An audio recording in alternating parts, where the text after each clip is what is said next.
நிலையான புகழுக்குரிய தூய்மை மிகு நற்கருணைக்கு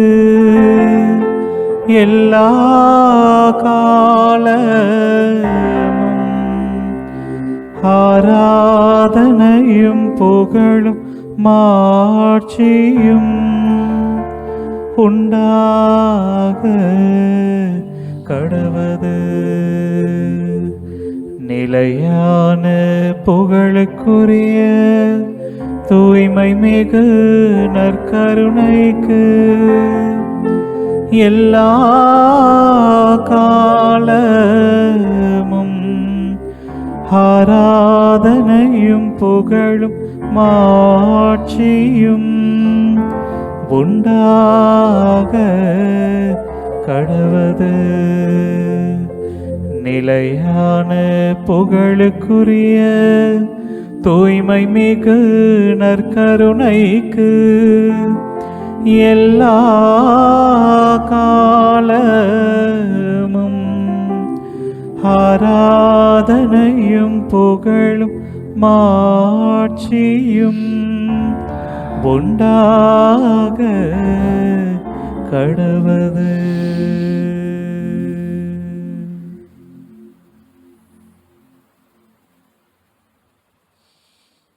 வாழ்வை அளிக்கும் வல்லவா, தாழ்ந்த என்னுள்ளமே வாழ்வின் ஒளியை ஏற்றவே எழுந்து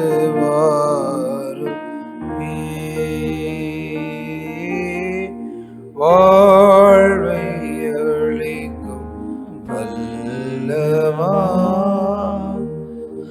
தாழ்ந்த என்னுள்ளமே வாழ்வின் ஒளியை ஏற்றவே எழுந்து வாருமே.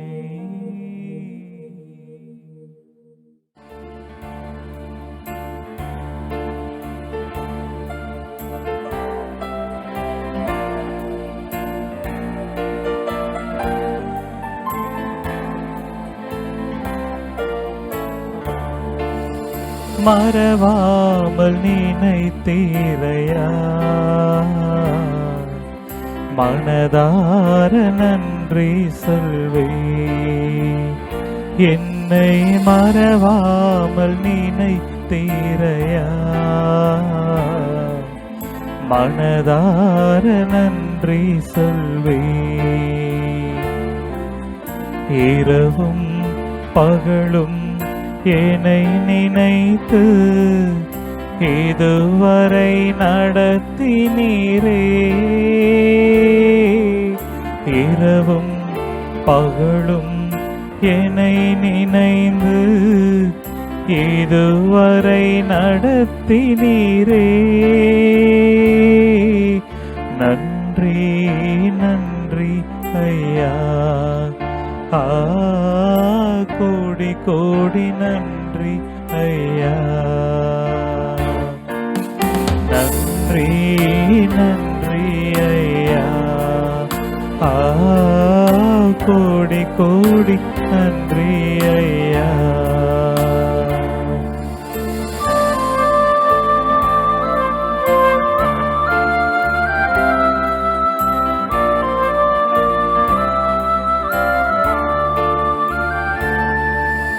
எபினேசர் நீர்தானையா, இதுவரை உதவி நீரே. எபினேசர் நீர்தானையா, இதுவரை உதவி நீரே. எல்ரோயி எல்ரோயி என்னையும் கண்டீரே, எப்படி நான் நன்றி சொல்வே. எல்ரோயி எல்ரோயி என்னையும் கண்டீரே, எப்படி நான் நன்றி சொல்வே. நன்றி நன்றி ஐயா, கோடி கோடி நன்றி ஐயா. நன்றி நன்றி ஐயா,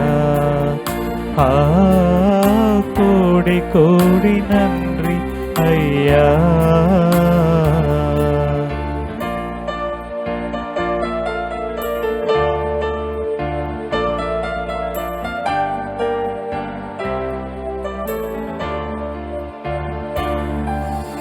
பலவீன நேரங்களில் பலன் தந்தீரையா. பலவீன நேரங்களில் பலன் தந்தீரையா. சுகமானேன் சுகமானேன் தழும்புகளால் சுகமானி, என் குடும்ப மருத்துவர் நீரே. சுகமானேன் சுகமானேன் தழும்புகளால் சுகமானி, என் குடும்ப மருத்துவர் நீரே. நன்றி நன்றி ஐயா,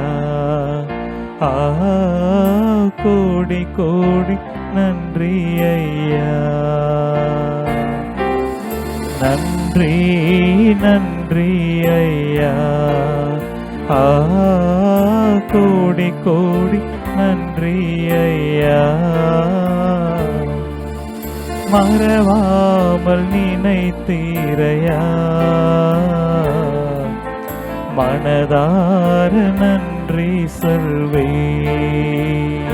என்னை மறவாமல் நினைத்தீரையா,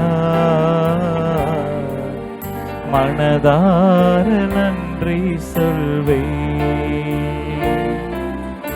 இரவும் பகலும் என்னை நினைந்து இதுவரை நடத்தினீரே. இரவும் பகலும் என்னை நினைத்து இதுவரை நடத்தினீரே. நன்றி நன்றி ஐயா, கோடி கோடி நன்றி ஐயா. நன்றி நன்றி ஐயா, கோடி கோடி நன்றி ஐயா.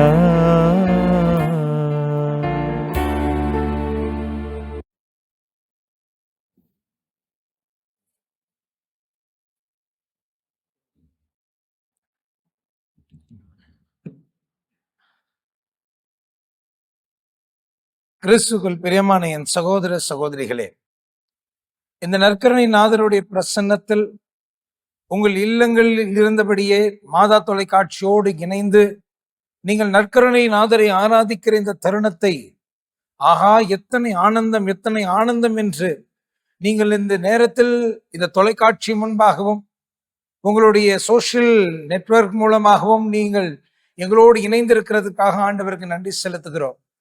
தொடர்ந்து உங்களுக்காக ஆண்டவரை நோக்கி மன்றாடி ஜெபிக்கிறோம். அன்பார்ந்தவர்களே, மரணம் என்பது எல்லாருக்கும் ஒரு நாள் நிச்சயம் வந்தே தீரும். விவிலியத்தில் வாசிக்கிறோம், மரணம் ஒரு திருடனை போல் வரும். மரணம் ஒரு திருடனை போல் வரும். யாரை எப்பொழுது மரணம் சந்திக்கும் என்று நம்மால் ஒரு வேளையும் சொல்லவே முடியாது. ஆண்டவர் இயேசு கிறிஸ்து சொல்வார், அந்த நாளும் அந்த நேரமும் எவருக்கும் தெரியாது. ஆயினும் பிரியமான என் சகோதர சகோதரிகளே, விவிலியம் சொல்கிறது, நாம் விழிப்பாயிருக்க வேண்டும். இன்றைக்கோ நாளைக்கோ, ஏன் இந்த ஆராதனையில் நாம் பங்கெடுத்துக் கொண்டிருக்கிற இந்த வேளையிலும் கூட ஆண்டவர் நம்மை மீண்டுமாக தம்மிடம் அழைத்துக் கொள்ள கூடும்.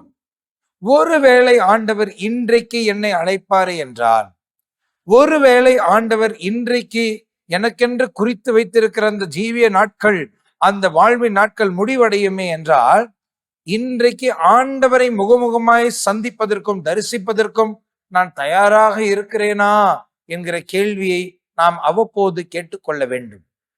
அன்பார்ந்த சகோதர சகோதரிகளே, இந்த நற்கருணை ஆராதனை வேளையில திருச்சபைக்கு ஒரு பழைய மரபு உண்டு. என்ன மரபு? மரணத்துக்காக தன்னைத்தானே தயாரித்துக் கொள்ளுகிற மரபு. நீங்கள் திருப்பலி நூலை எடுத்தீர்கள் என்றால் கூட, நல்ல இறப்பிற்காக வேண்டிய திருப்பலியே அங்கே குறிப்பிடப்பட்டிருக்கிறது.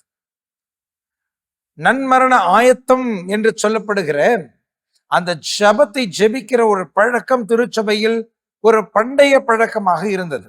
ஏனெனில் அகால மரணமும் எதிர்பாராத மரணமும், ஒரு மனிதன் தன்னைத்தானே ஆண்டவரோடு ஐக்கியமாவதற்கு தயாரிக்காமல் மரணம் அடைவதும் அதைவிட சோகமானது எதுவும் இருக்க இயலாது என்று நம்முடைய புனிதர்கள் கருதினார்கள். ஆமாம், உண்மைதானே.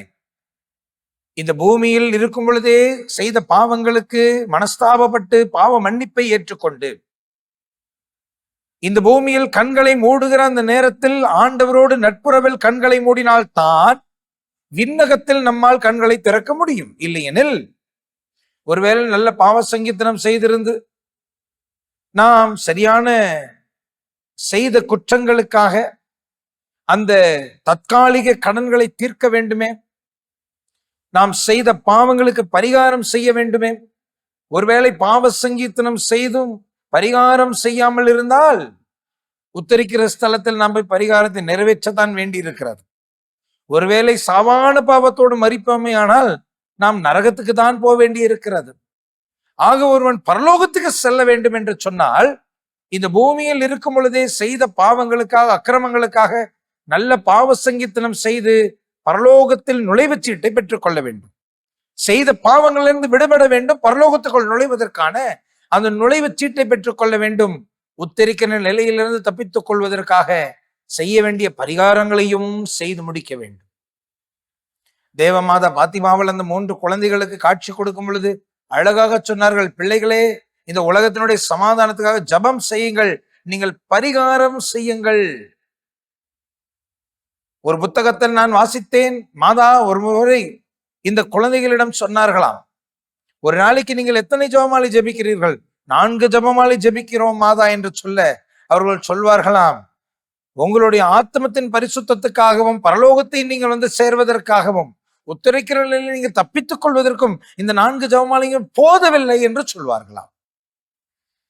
பிரியமான என் சகோதர சகோதரிகளே, அந்த பரிசுத்தம் நிறைந்த அந்த சிறு பிள்ளைகள், எதுவும் பாவம் ஏதும் அறியாத சின்ன பிள்ளைகளுக்கே 4 ஜெபமாலை பத்தாது அப்படின்னு சொன்னா, உங்களுக்கும் எனக்கு எத்தனை ஆயிரம் ஜெபமாலைகள், எத்தனை லட்சம் ஜெபமாலைகள் தேவைப்படும் என்று கொஞ்சம் சிந்தித்து பாருங்கள். விவிலியத்தில் பார்க்கிறோம், பணக்காரர் ஆண்டவரிடம் கேட்கிறான், ஆண்டவரே, நான் நிலை வாழ்வுக்குள் நுழைய என்ன செய்ய வேண்டும்? ஆண்டவர் சொல்கிறார், 10 கட்டளைகளை கடைபிடி. அவன் சொல்கிறான், சிறு வயதிலிருந்து நான் 10 கட்டளைகளை கடைபிடித்து வருகிறேன், இன்னும் என்ன குறைபடுகிறது? ஆண்டவர் சொல்கிறார், எல்லாத்தையும் வித்துட்டு என்னை பின்தொடர்ந்து வா, ஏழைகளுக்கு கொடுத்துட்டு என்னை பின்தொடர்ந்து வா என்று சொல்கிறார்.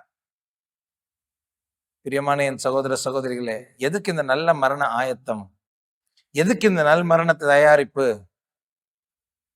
யாராக இருந்தாலும், எப்பேற்பட்ட உத்தமர்களாக நாம் வாழ்ந்தோம் என்று நினைத்தாலும், மரணத்துக்கென்று ஒரு தயாரிப்பு நமக்கு தேவை.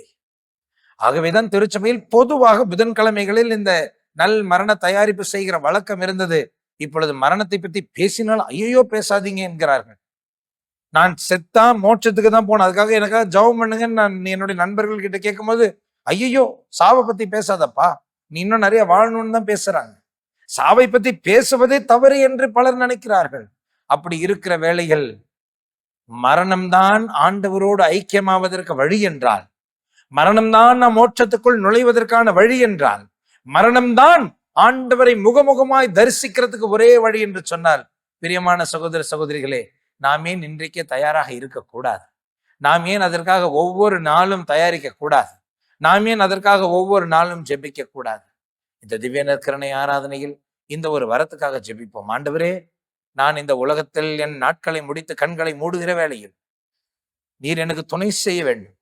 என் பாவங்களை எல்லாம் என்னிடமிருந்து அகற்றி, எல்லா பரிகார சுமைகளையும் என்னை விட்டு அகற்றி, இந்த பூமியில் கண்களை மூடிய பின் உம்முடைய பிரசன்னத்தில் பரலோக பேரின்பத்தில் நான் கண்களை திறக்க வேண்டும் ஆண்டவரே, அதற்காக என்னை இந்த பூமியில் இருக்கும் பொழுதே தயாரித்தருளும் என்று ஜெபிக்கிற இந்த அருமையான ஜெபத்தை ஜெபிக்க இந்த ஆராதனையில் உங்களை அழைக்கிறேன். இப்பொழுது சகோதரன் நம்மை வழிநடத்த இந்த ஜெபத்தோடு இணைந்து நாம் இருக்கிற இடத்தில் இந்த நல் மரண ஆயத்தத்திற்கான இந்த ஆராதனையில் பங்கெடுப்போம். சகோதர சகோதரிகளை பயப்படாதீங்க. இந்த ஆயத்தை செஞ்சா உடனே நாளைக்கு இறந்து போறது கிடையாது. ஆண்டவர்கிட்ட ஜெபம் பண்ணுங்க. ஆண்டவரே, எனக்கு நீர் குறித்த நாள் இன்றைக்காக இருந்தாலும் பரவாயில்லை, அந்த நாளில் உம்மை முகமுகமாய் பார்ப்பதற்கு நான் தயாராக இருக்க வேண்டும். அந்த கிருபையை வேண்டி இந்த நேரத்தில் இந்த நல் மரண ஆயத்த பிரார்த்தனையை அனைவரும் இணைந்து ஜெபிப்போம். என் ஆண்டவரே இயேசுவே, இரக்கமுள்ள இறைவா, கருணை நிறைந்த தந்தையே, மிகவும் மனம் வருந்தி கலங்கி அழுது உமது முன்னிலையில் நான் நிற்கிறேன். என் வாழ்வில் இறுதி கட்டத்தையும் அதற்கு பின் எனக்கு நிகழும் தீர்ப்பையும் உமக்கு கையளிக்கின்றேன்.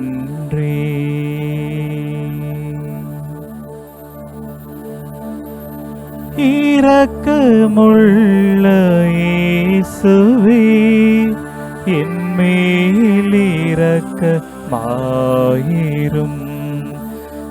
இரக்கமுள்ள இயேசுவே, என் மேல் இரக்கமாயிரும். என் கரங்கள் அசைவின்றி வெப்பமின்றி என் படுக்கையிலே கிடந்து நான் இவ்வுலகில் செய்த பயணம் முடிந்ததென்று காட்டும்போது இரக்கமுள்ள இயேசுவே, என் மேல் இரக்கமாயிரும். என் கைகள் இரண்டும் அதிர்ந்து நசுங்கி வலிமை குன்றி ஆவலாய் நான் ஏந்தி இருக்கிற சிலுவையை கை நெகிழ விடும்போது இரக்கமுள்ள இயேசுவே, என் மேல் இரக்கமாயிரும். என் உதடுகள் குளிர்ந்து கருத்து கிடுகிடுத்து உமது திருப்பெயரை கடைசி முறையாய் உச்சரிக்கும் போது இரக்கமுள்ள இயேசுவே, என் மேல் இரக்கமாயிரும். என் கன்னங்கள் இரண்டும் ஒன்றையொன்று ஒட்டி மரணத்தின் அடையாளமாய் வெளுத்து என் தலையோடு மயிர் ஒட்டி என் நெற்றியிலே வியர்வையெழ என்னை சூழ்ந்து நிற்பவர்களுக்கு பயங்கரமாயும் அருவருப்பாயும் நான் இருக்கும்போது இரக்கமுள்ள இயேசுவே, என் மேல் இரக்கமாயிரும். என் கண்கள் இரண்டும் பஞ்சடைந்து அகோரமாய் திகைத்து பயங்கரமாய் விழித்து இவ்வுலக பொருட்களை என்றும் காணாமல் தன்னந்தனியே அச்ச நடுக்கத்தோடு நான் சரண் அடையும் போது இரக்கமுள்ள இயேசுவே என் மேல் இரக்கமாயிரும். என் காதிரண்டும் கேள்வியற்று மனித உரையாடலை கேட்க முடியாமல் நீ ஊழியுள்ள காலம் இடப்போகிற தீர்ப்பை கேட்க தயாராகும்போது இரக்கமுள்ள இயேசுவே என் மேல் இரக்கமாயிரும். மயங்கும் என் மனதில் அச்சம் உறுத்த வீண் தோற்றங்களும் பயங்கர உருவங்களும் தோன்ற பயங்கரமாயிருக்கும் அந்நேரத்தில் இரக்கமுள்ள இயேசுவே என் மேல் இரக்கமாயிரும். இந்த பயங்கரத்தினால் என் மனம் கலங்கியிருக்கும் வேளையில் பசாசு என் பாவங்களை பெருக்கி காட்டி உமது நீதியை மிகுதியாக்கி உமது அளவற்ற இரக்கத்தை மறைத்து நான் நம்பிக்கை இழந்து சாக என்னோடு கடைசி போர் புரியும் போது இரக்கமுள்ள இயேசுவே என் மேல் இரக்கமாயிரும். நோயின் கொடுமையால் தளர்ந்த என் இதயம் வலிமை குன்றியிருக்கும் போது என்னை பாவத்தில் வீழ்த்த பசாசுகள் செய்கின்ற கடைசி தந்திரத்தால் நான் தைரியமற்ற வலிமை குன்றி போகும்போது இரக்கமுள்ள இயேசுவே என் மேல் இரக்கமாயிரும். சாகப் போகும் கடைசி குறியாக என் கண்களிலிருந்து கண்ணீர் சொரிந்து வீழ அந்த கண்ணீரை என் பாவங்களுக்கு பரிகாரமாக கருணையோடு ஏற்றுக்கொண்டு பயங்கரமான அவ்வேளையில் என்னை கைவிடாதேயும். இரக்கமுள்ள இயேசுவே என் மேல் இரக்கமாயிரும். மூச்சு விட நான் படும் பாட்டையும் சாவுக்குரிய இக்கட்டுகளில் அகப்பட்டு நான் படும் வேதனையையும் என் பாவங்களுக்கு பரிகாரமாக நான் படும் தண்டனையாக ஏற்றுக்கொண்டு என் மேல் இரக்கமாயிரும். இரக்கமுள்ள இயேசுவே என் மேல் இரக்கமாயிரும். இவ்வுலகில் உள்ளதெல்லாம் என்னை கைவிட நான் பெருமூச்சு விட்டபடி என் ஆன்மா என் உடலை விட்டு பிரிய கடும் போர் புரியும் நேரத்தில் உம்பால் எனக்குள்ள அன்பால் உம்மிடம் வர நான் மேற்கொள்ளும் முயற்சியை ஏற்றுக்கொண்டு என்னே இரக்கமாயிரும். இரக்கமுள்ள இயேசுவே, என் மேல் இரக்கமாயிரும். என் உற்றார் உறவினர் என்னை சூழ்ந்து கொண்டு அலறி பதறி எனக்காக உம்மை மன்றாடி ஐயோ போகிறாயே என்று சொல்லி அழும்போது இரக்கமுள்ள இயேசுவே, என் மேல் இரக்கமாயிரும். குளிர்ந்த உணர்வற்ற என் உடலிலிருந்து என் ஆன்மா பிரியும் போது நான் அதைவும் திரு இதயத்திற்கு அன்பு பலியாக ஒப்பு கொடுக்கின்றேன். அதை அன்பு பலியாக ஏற்றுக்கொள்ளும்.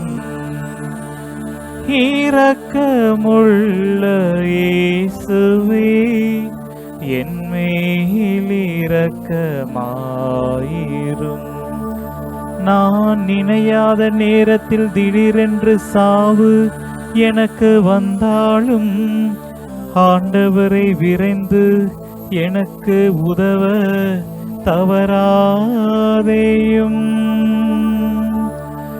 இரக்கமுள்ள இயேசுவே, என் மேல் இரக்கமாயிரும். கடைசியாய் என் ஆன்மா மாட்சிமை பொருந்திய உம் திருமுன் நிறுத்தப்பட்டு தன்னுடைய தீர்ப்பை கேட்க நடுநடுங்கி நிற்கும்போது இனிய இயேசுவே, என் நடுவராயிராமல் என் மீட்பராயிரும். இரக்கமுள்ள இயேசுவே, என் மேல் இரக்கமாயிரும்.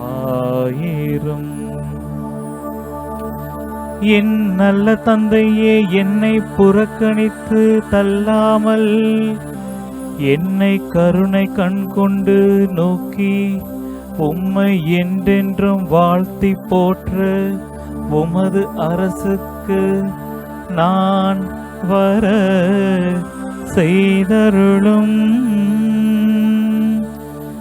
இரக்கமுள்ள இயேசுவே, என் மேல் இரக்கமாயிரும். இரக்கமுள்ள இயேசுவே, என் மேல் இரக்கமாயிரும். ஜெபிப்போமாக. எல்லாம் வல்ல இறைவா, நாங்கள் சாக வேண்டிய இடத்தையும் சூழலையும் மறைத்து வைக்க நீர் திருவுளம் கொண்டீரே. ஆகையால் சாவு வரும்போது நாங்கள் அருள் வாழ்வில் உயிர் விட்டு உமது முடிவில்லா பேரின்ப வாழ்வுக்கு பங்காளிகள் ஆவதற்கு நாங்கள் நல்வாழ்வு வாழ எங்களுக்கு நீ ஆசீர் அருள்க. எங்கள் ஆண்டவராகிய கிறிஸ்து வழியாக உம்மை மன்றாடுகிறோம். ஆமென்.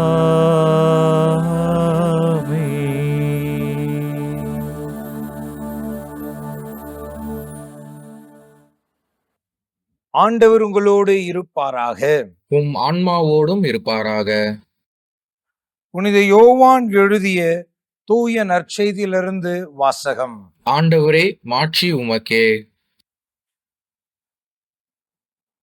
அக்காலத்தில் இயேசு தம் சீடர்களை பார்த்து, மானிட மகன் மாட்சி பெற வேண்டிய நேரம் வந்துவிட்டது.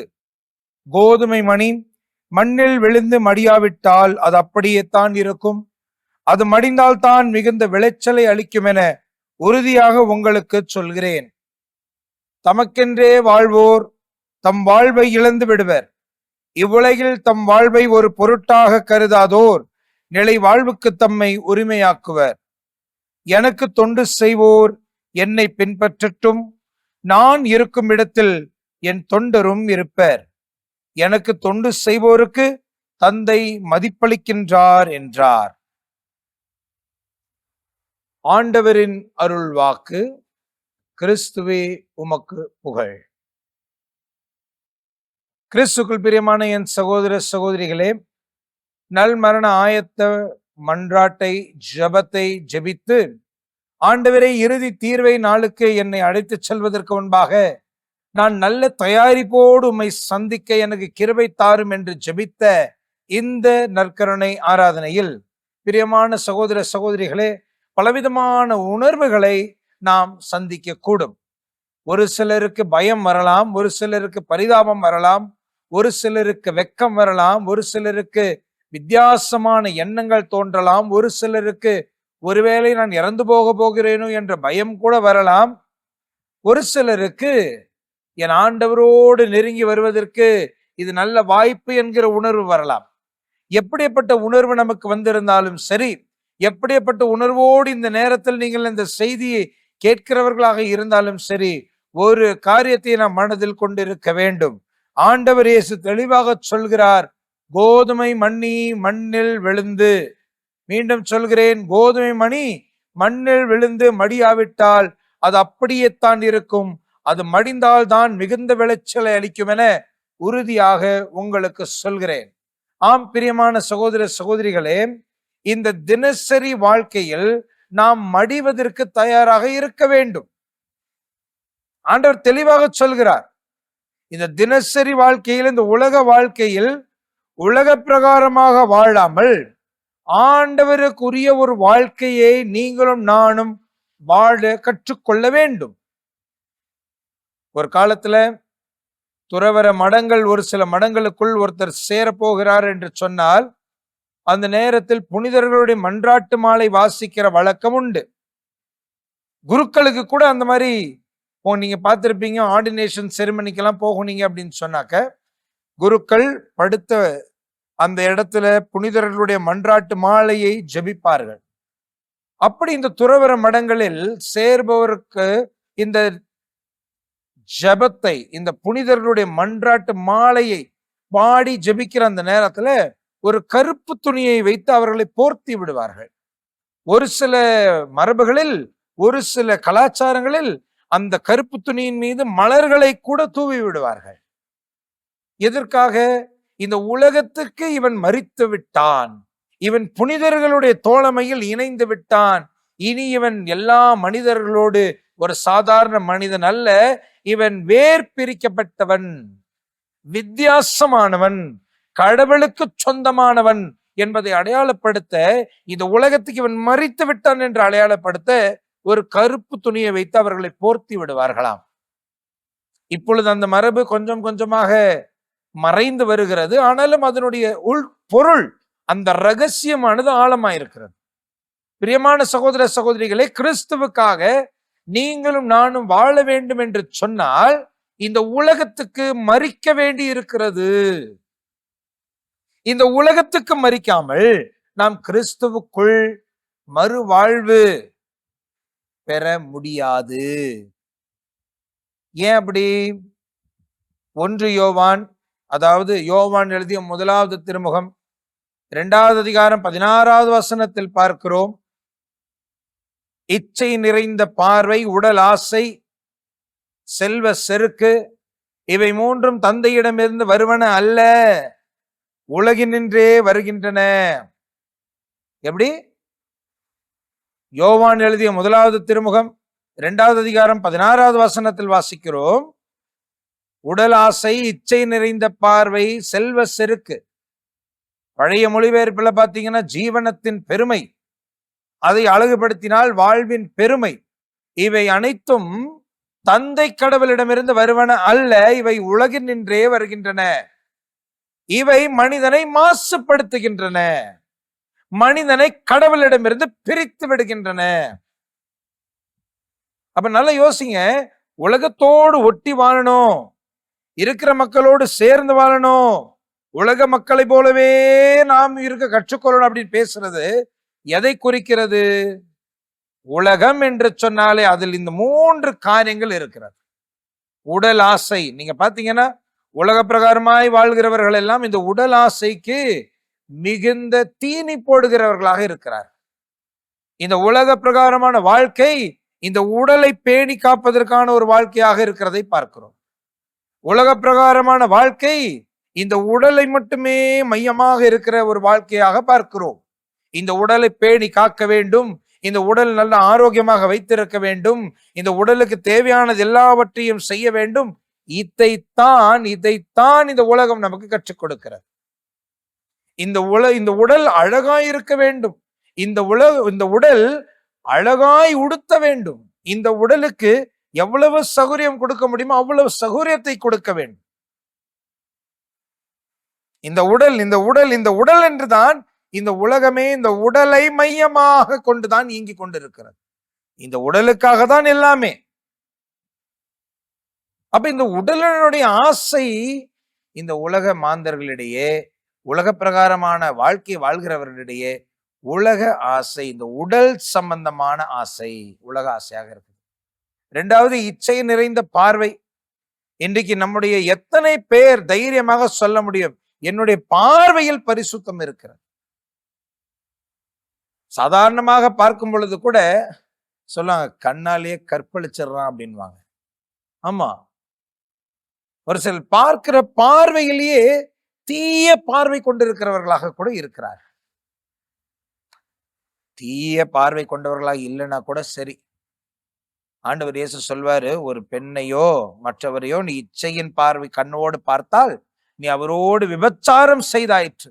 யோசித்து பாருங்கள், எத்தனை முறை இந்த விபச்சாரத்துக்கு நாமும் பலியாளாக மாறி இருக்கிறோம்.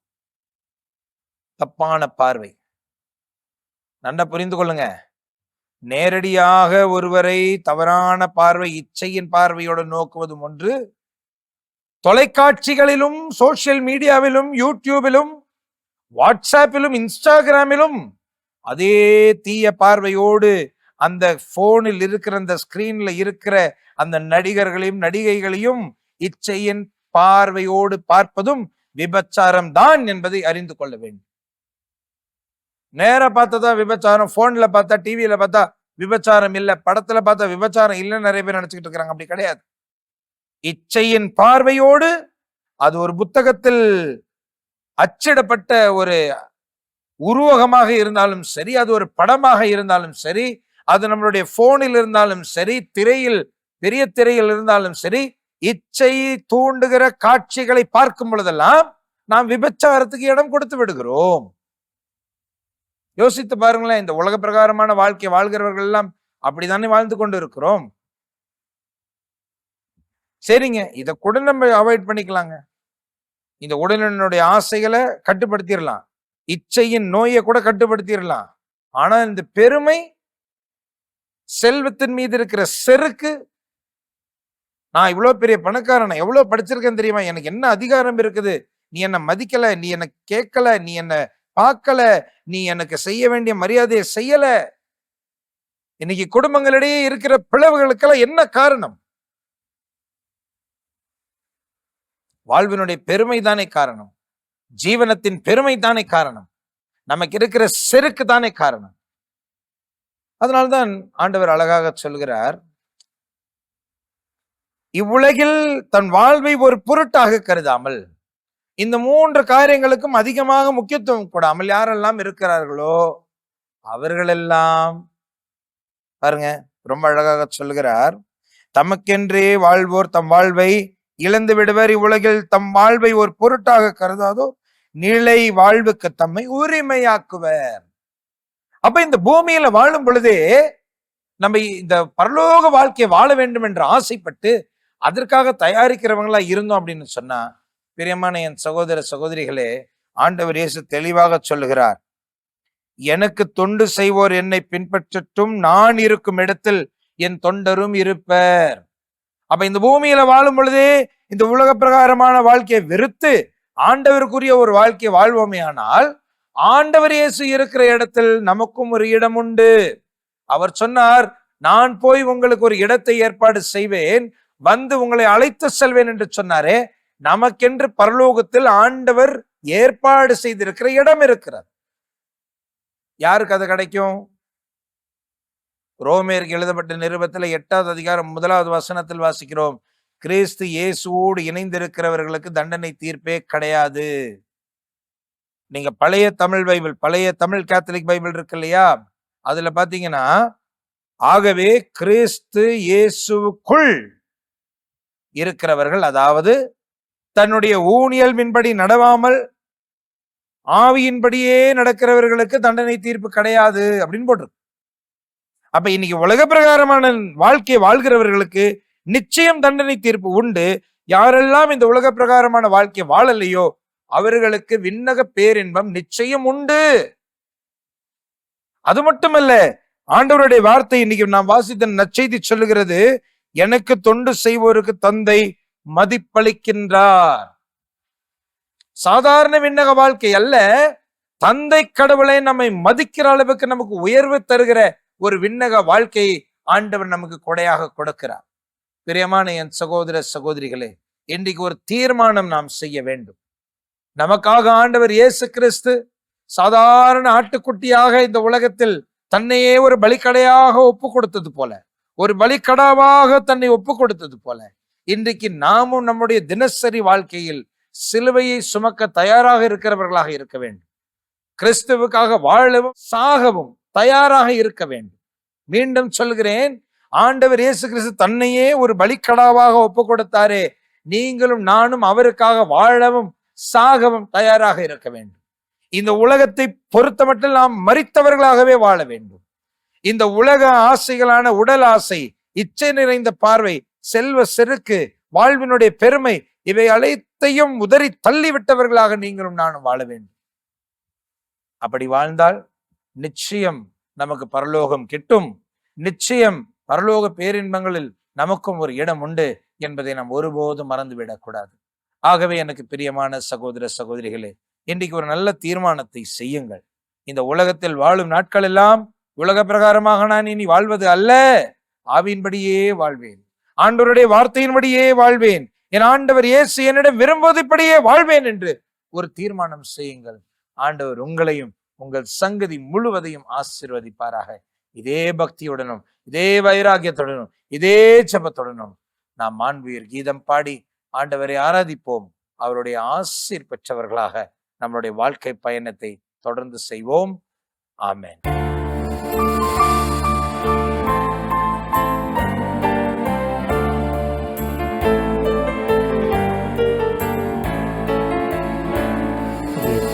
இதய தெய்வமே, என்னில் எழுந்து வா, என் இதய தெய்வமே, என்னில் எழுந்து வா, உன்னுறவை எண்ணியே உள்ளமேங்குதே, உயிரே எழுந்து வா, உயிரே எழுந்து வா, என் இதய தெய்வமே, என்னில் எழுந்து வா.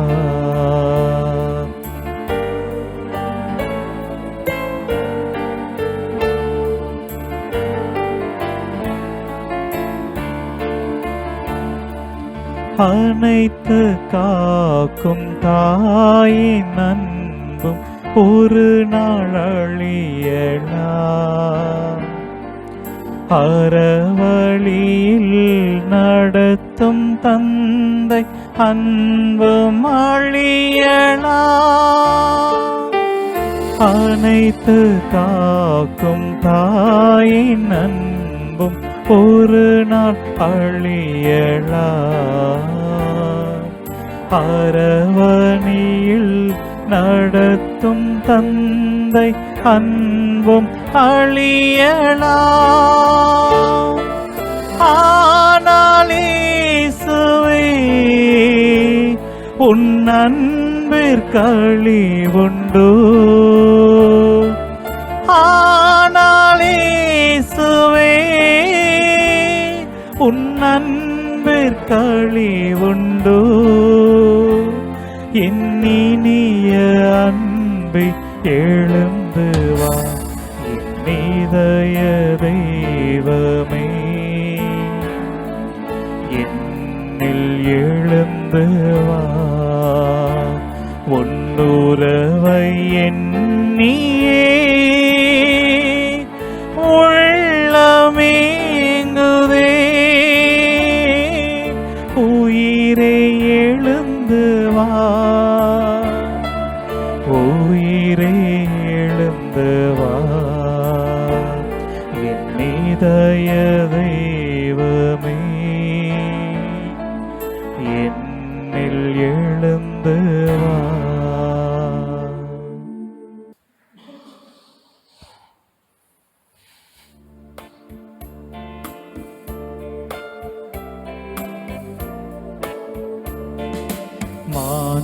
மாண்புயரிவருள் அடையாளத்தை தாழ்ந்து பணிந்து ஆராதிப்போம்.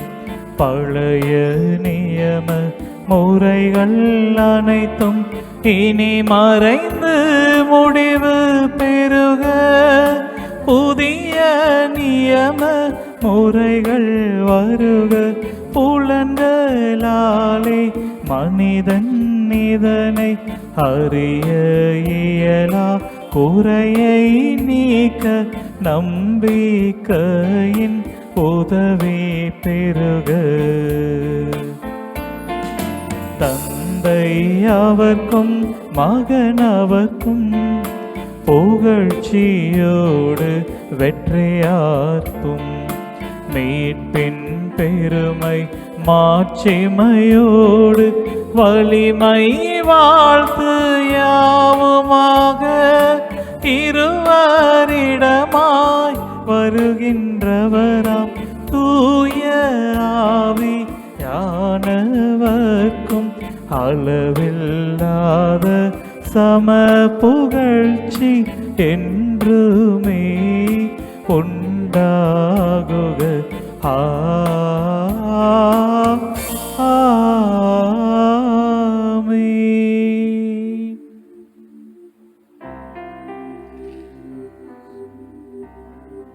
மன்றாடுவோமாக.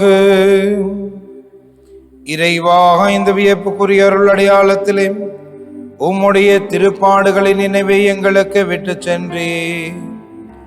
உமது திருவுடல் திரு ரத்தம் இவற்றின் மறை உண்மைகளை வணங்குகின்ற நாங்கள் உம்மீட்பின் பயனை இடைவிடாமல் துய்த்துணர்ந்து மகிழ அருள் புரியும். என்றென்று தந்தையோடு தூயாவியாரோடும் ஒன்றாய் உயிர் வாழ்ந்த அரசு புரிகிற உம்மை மன்றாடுகிறோம்.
வியாகுலமாமரியே தியாகத்தின் மாதாவே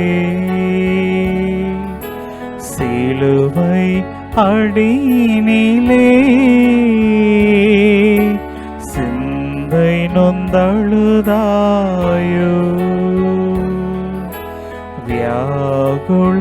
வியாகுலமாமரியே தியாகத்தின் மாதாவே சிலுவை அடியினிலே சிந்தை நொந்தழுதாயோ